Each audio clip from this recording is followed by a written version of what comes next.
Demond does Wrestlemania Day 2. All right, so anybody who doesn't understand why this is day 2, go look at yesterday's, and then you'll know why. Listen to that, and then come back here. All right, I'm assuming you watched it. Actually, I'm probably talking to the ether and talking to myself, so whatever. Anyway, so day 2 started with Charlotte Flair versus Rhea Ripley. Probably this was the match of the night, and I think, and this is gonna I'm gonna catch a lot of grief for this, and I don't care because I'm right. Um, the right person won, which was Charlotte Flair, and here's my explanation, or this is my reasoning behind it. Rhea Ripley looked great in defeat. It was a really, really good match, and she stood toe to toe and gave her all that she could handle. It was a physical battle, and Charlotte had to win with the figure eight, which was fine. The reason I think that Charlotte should have won is because now, with Charlotte with the NXT title, she now has a whole bunch of fresh matches in NXT that she can have. It's kind of like the same thing I said about Becky Lynch yesterday, except the result wasn't the one I wanted.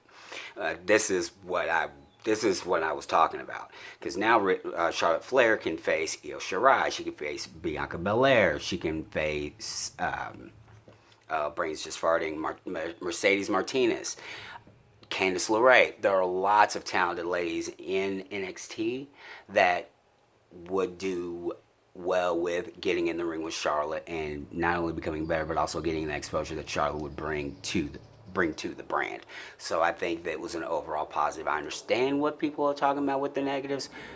However, I think Charlotte being on NXT at least part time does help that cause, and Rhea Ripley, assuming they can put her back into contention or move her to SmackDown or Raw, so she has a bunch of fresh matches and she has more new people to work with, so she can get better.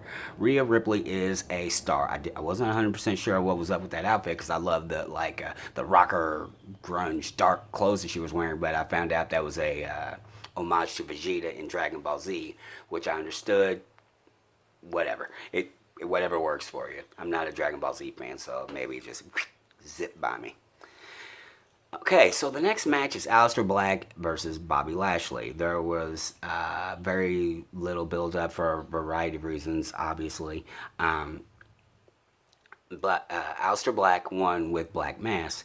My only beef with this is Aleister Black should, if he's going to be pushed as an up and coming contender, he needs to be just knocking fools out. He shouldn't be going. He should be going 5-6 minutes and putting people away, whoever they are. Bobby Lashley is not one of those guys, in my opinion. But up until this point, he should have been knocking fools out.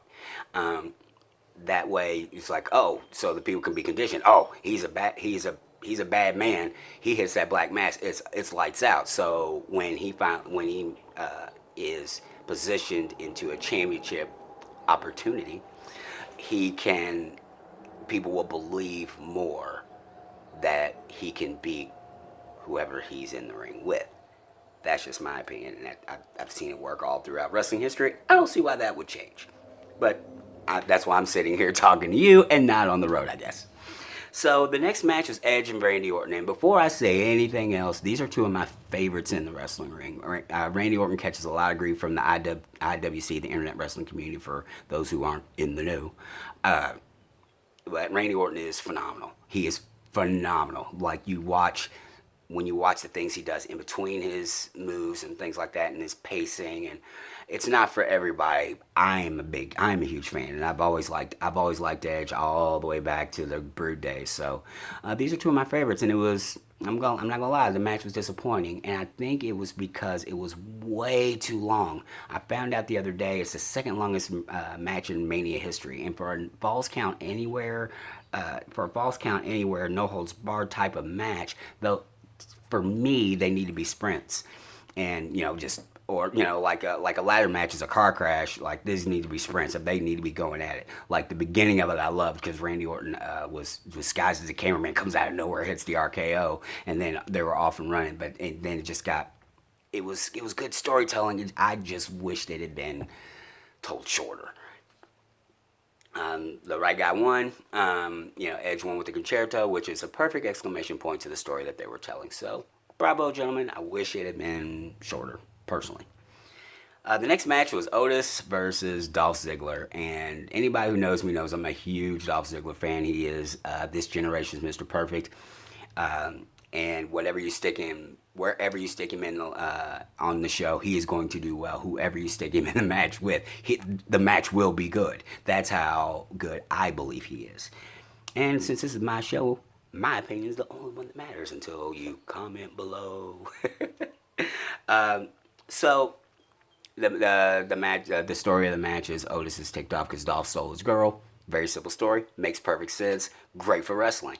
The only thing I didn't understand is Sonya Deville came out with Dolph Ziggler, and Mandy Rose did not come out until till the finish. Basically, she comes out in her full wrestling gear, beats up Sonya Deville. There's a distraction. Dolph Ziggler, she hits Dolph Ziggler low in the nether regions, and Otis gets the pin, and then there's the kiss and everything, the big WrestleMania moment. The only thing is, I'm like, what was she doing all that time? Like, Sonya Deville is, being a pain in the tail and interfering in the match, but now Mandy shows up. It was just that's the only thing. That's the only thing I could. That's the only thing that really boggled my mind. The next match was the Street Profits versus Hector Garza and Austin Theory, and again, this is one. This would have been this was a good Raw match. It's one of those things that had to be thrown together for same reason that the place was empty. It was a good. It was good action. The right team won. The Street Profits won. Then Selena Vega started beating up on Montez Ford, and Bianca Belair, who is his wife, comes out. Who is, if she, I think as her, she is an amazing athlete, and if she connects with the audience the way I believe she can, she's going to be huge if allowed to be. She is a Brock Lesnar type of athlete, and that is not hyperbole. Like Division 1 track star, ace CrossFitter. She does a nasty 450. She's strong as can be. She is a complete athlete. So I can't wait to see more of her. And if her being on Raw gets her more TV time, awesome. I'm all for it. And maybe if Charlotte does Raw and NXT, maybe we'll get that Charlotte Flair Bianca Belair feud on Raw, which I'm all for. Next was the 5-way elimination match.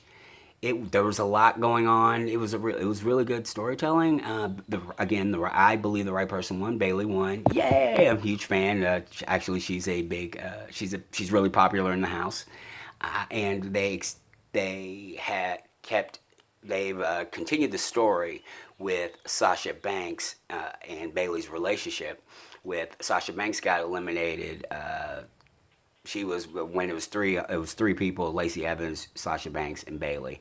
And with some miscommunication, Sasha Banks got eliminated, but Bayley didn't really try too hard to help her. And then Sasha Banks at the end helps Bayley beat Lacey Evans for the win. But there was some subtlety. There was some the body language. You could tell that Sasha Banks is like, I'm not sure how much longer I'm going to take being second fiddle. So hopefully they pull the trigger on that feud and they give those ladies time in their matches because they work really well together. And I don't know if they'll be able to recreate that magic that they had in NXT for a variety of reasons, but I hope they get the chance to. The next match, I guess, is the Firefly Funhouse. John Cena versus Bray Wyatt. As a wrestling match, it was terrible. It was terrible. As a story being told, as a cinematic experience, it was amazing. And in ways, I liked it better than the Boneyard match, although they're two different things. The Boneyard match was a wrestling match. Was a filmed cinematic wrestling match, where this was different. You just have to see it. It's really good storytelling, and I think they get I really think they get a good job. Once I was stopped trying to like what is happening, and just let it happen. It was like, oh, it was a really cool segment. It doesn't make any sense in the wrestling and the way wrestling has been told, but I enjoyed it. So I guess I'll leave it at that. It's not something you can do very often, but it was good. It was really good. And then the last match was Drew McIntyre versus Brock Lesnar. This match needed a crowd more than any other match, probably because Brock Lesnar sells so well. He's been so dominant, but he sells so well when he's in when it's time, and when he just sells everything and he just throws himself into everything. But it was a short, quick match, as well as it probably should have been with two big guys like that. And think about this: Drew McIntyre is taller than Brock Lesnar, and there are very few guys that Brock can get in the ring with that look as intimidating as he does. And the right guy won. And so we'll see. Maybe this is a new era, and this is the Drew McIntyre. We'll see how all that plays out, and see. I'm curious to see who his first opponent will be after Mania. I liked the first night more than the second night. I don't know if that's going to be a popular opinion or not. Again, I don't care. Whatever. Who's going to see it anyway? um, but they did the best they could with the situation they had. I just hope everybody's safe, enjoying their time with their families, resting up, and just and I hope everybody's okay.